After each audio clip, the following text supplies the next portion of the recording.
Isa rin sa mga nagiging dahilan kung bakit nagiging successful ang mga event, ang mga program, ang concert, no, is yung mga nasa likod ng event. So which is ito yung mga production, no, yung gumagawa ng program, yung mga sound engineer, music engineer, no, or anything yung mga tawag sa kanila, no.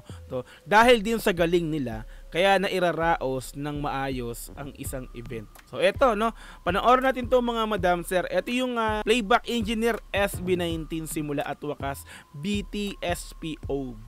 Okay, si Migs Raneses, sorry. So panoorin natin to mga madam sir. Ito yung pinaka-vlog niya, or parang ang tawag ito isa behind the scene kung paano nila ganapan yung trabaho nila dito bilang isang playback engineer. Okay, so let's go. Play natin to mga madam sir.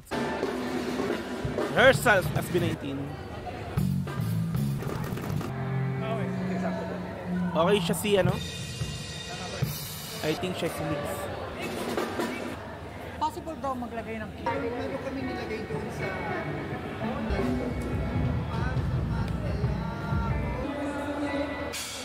Diyos yun meron na. Pero sige yung mga gusto nilagyan.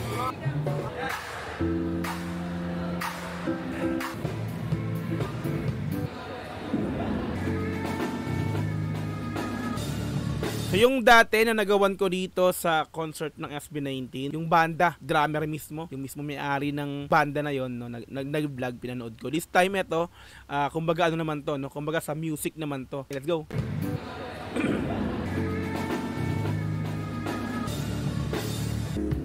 Opening rehearsal. Same pareho sila eh, start time.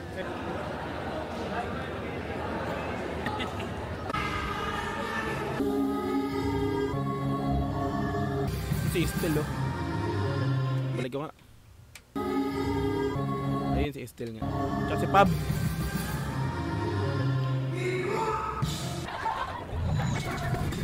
Forward. Ito lang sa mismong event.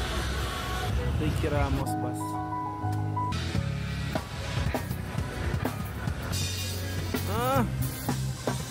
So banda rin. Okay. Siya mismo yung sa pinaka-banda rin pala. Akala ko ay sa ano lang, parang sa music, no? Sa bagay, banda nga pala ginamit dito. Ang kulit ko eh, no? Let's go.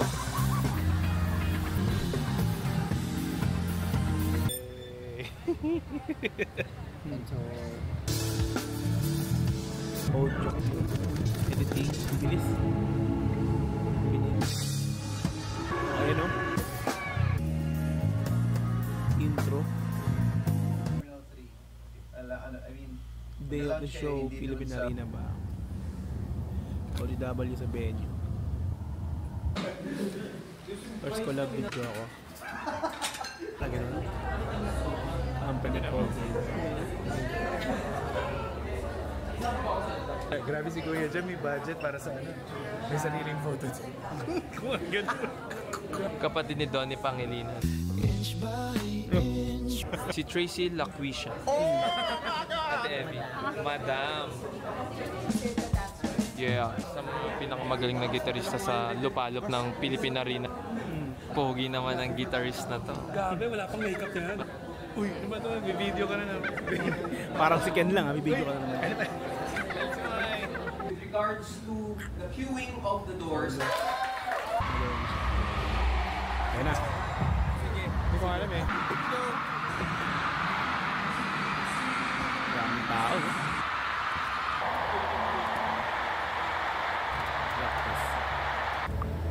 Count 2, 3, 4.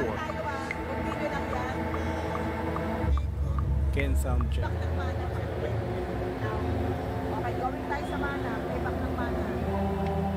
Playback ng mana. Timing is more important than being. Yan na. Gundong oh. Isang pindot lang yun ah.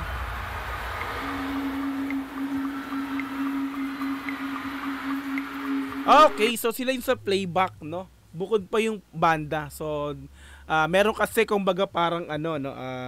May banda na.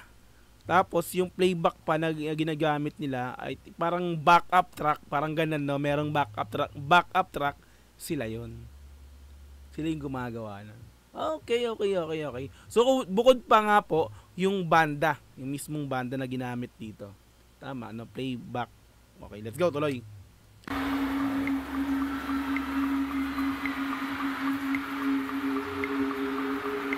Two, three, Sila four. pala yun.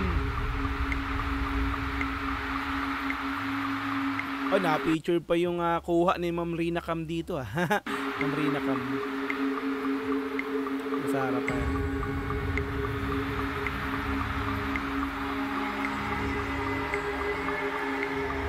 Parang nakaka-tense yung ano, no?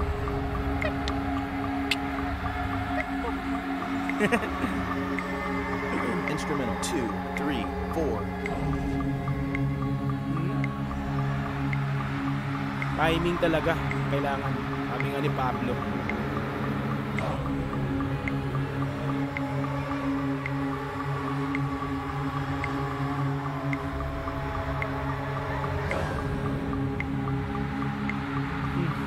Nakaka-excite, no? So kung isipin mo, no, so talaga kailangan talaga yan. So timing ang kailangan. So kailangan talaga mailapat, no? Kumbaga yung banda at saka yung playback kailangan magtugma ng mag-akma ng gusto. Kasi nga, so may last time, 'di ba, may nangyaring parang ano ba 'to? Bululyaso ba tawag doon, no? Sa performance ng Mahalima, no? Ay asang bang ano 'yun? So hindi ko na matandaan kung saan 'yun. Pero ano 'yun, hindi lang sila nag-perform doon. So parang hindi nagtutugma yung playback at saka yung banda, no? Tama ba? So hindi ko lang alam, hindi ko lang sure, hindi ko matandaan kung saang event 'yun, pero ganoon may nangyaring ganon na hindi nag-akma yung playback nga po, yung pinakang backup track or yung backup track at saka yung banda. So this time talagang nag-akma, nag-timing sila, no. Let's go. Sila yung nakatoka sa playback.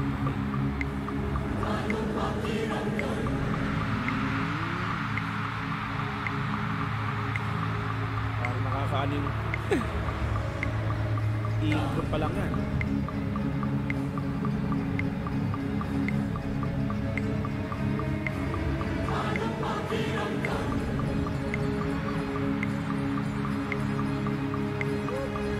Na-featured talaga yung Instrument two, three, four. you know? Solid.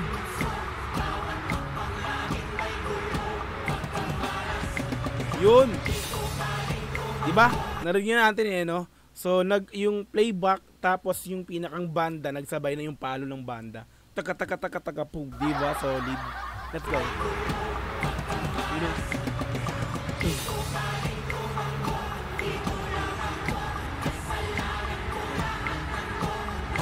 2, 3, 4.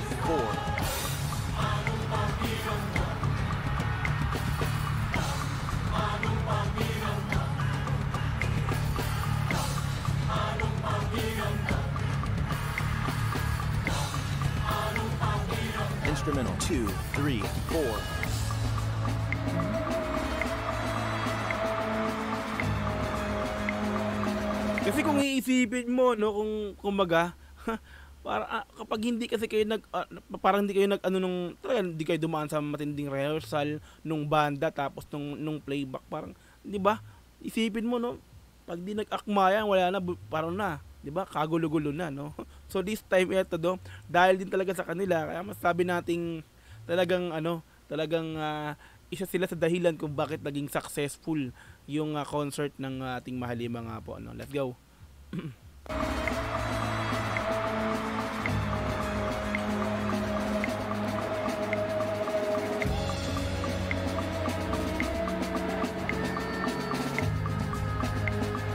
Number 2, 3, 4.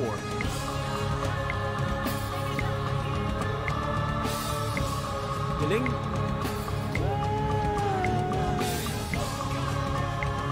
You check.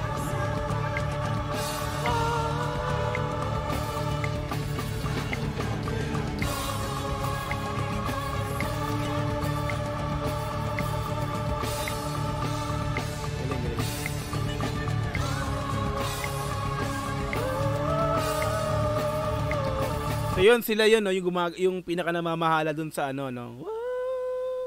So yung naririnig tayong banda, yung palo ng banda, bukod yun, no.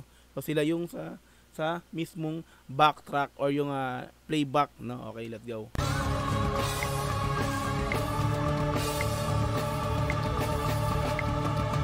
Break 2, 3, 4.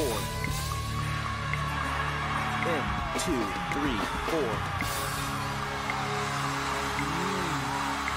So, syempre, yung mga effects na yan, no, bukod pa yan, merong ibang nakatoka rin dyan, ano? Iba rin yung namamahala dyan, no? So, hindi ko na alam kung ano pang tawag doon. So, sila, playback engineer, tapos bukod yung sa band, tsaka sila.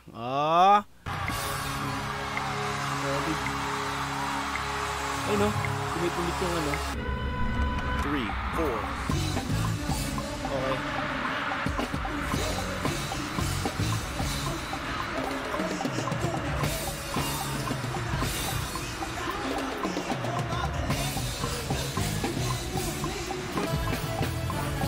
Gumagamit din sila ng ano, itong do na to. So, parang Adobe Audition to Hindi ako nagkakamali, no? Ganito ginagamit ko kasi sa mga recording software ko eh. Pag nag-record ako ng kanta, ganitong gamit kong do, no? Yun yung tawag yan, do. Let's go.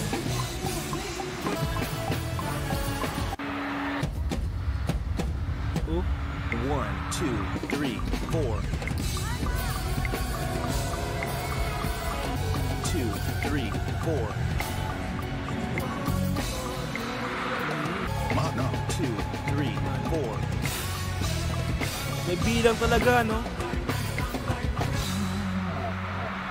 Strings. 2, 3, 4. Parang ang hirap talaga yan, no?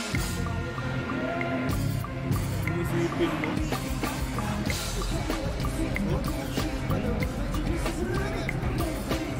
Yung parang yung gumaganon, no? Yeah, parang yung pinaka-pattern na ginagamit nila dito, no?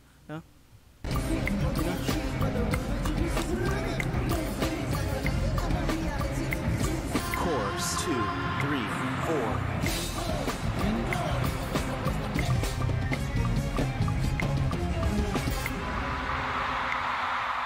3, 4.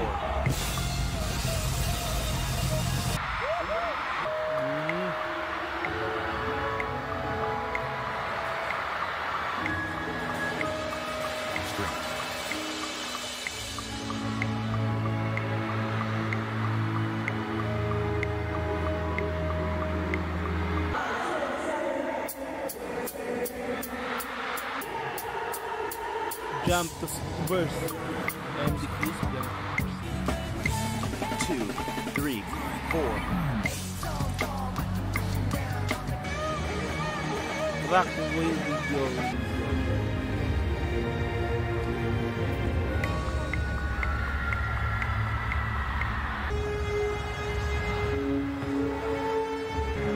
Intro 2, 3, 4.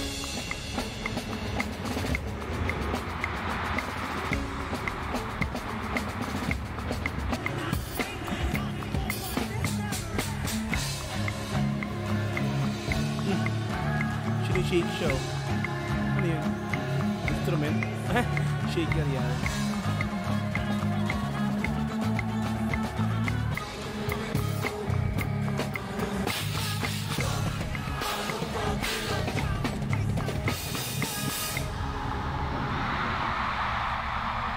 Alright. Day 2 band.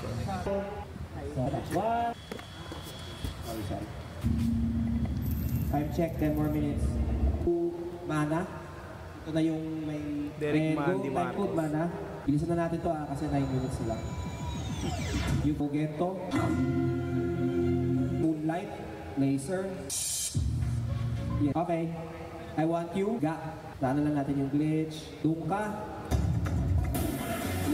Okay. Niebe.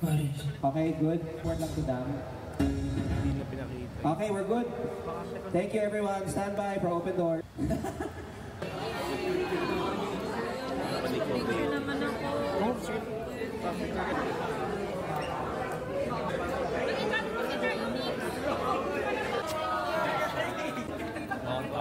Gary B. Walang pasaway.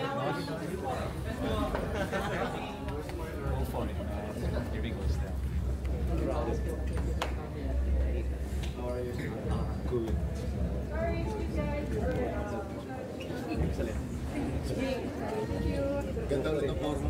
As always. Kasi nandito. Congrats, guys! Tapos na. Labululan Pablo. Pwede ba sabihin natin sa kanila natin?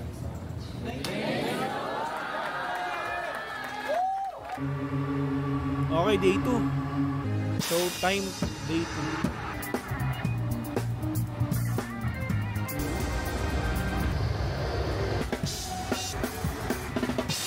Pinawad na nila.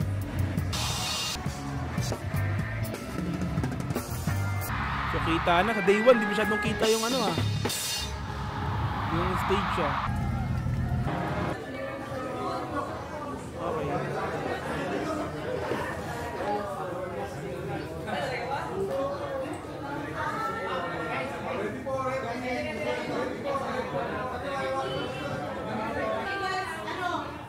Thank you, Miss Leia.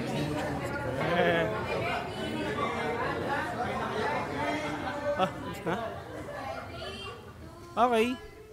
Alright, yan. So, mga madam, sir, no? So, napanood natin, natunghayan natin, no? Ganun nila ginagawa, no? Kumbaga, ganun nila ginagawa yung playback, no? Kumbaga, yung backtrack, no? Ng ating Mahalima while nagko-concert sila, no? Di ba? So, yun.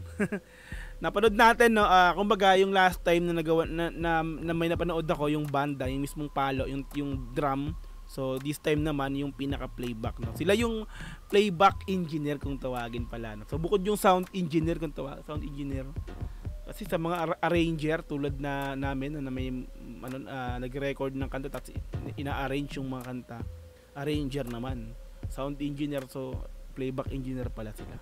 'Di ba? Sila yung sa backtrack, bukod pa yung palo ng banda. Bukod pa yung mismong banda. Okay, solid, no? So, isa rin sa dahilan kung bakit naging successful ang concert ng ating Mahalima SB19 Day 1 and Day 2. Sila yon nasa likod ng playback na yun. Okay, so palapaman natin. Yeah. Okay, so subscribe natin si Migs Raneses, no? Like natin yung pinaka-video. Okay, so mga madam sir, maraming salamat sa panonood sa panibagong video upload ko, no? So kita-kits tayo sa mga susunod. Hanggang sa muli, once again, Dogchu TV, ingat kayo palagi and peace. I'm out. Thank you so much. Bye-bye.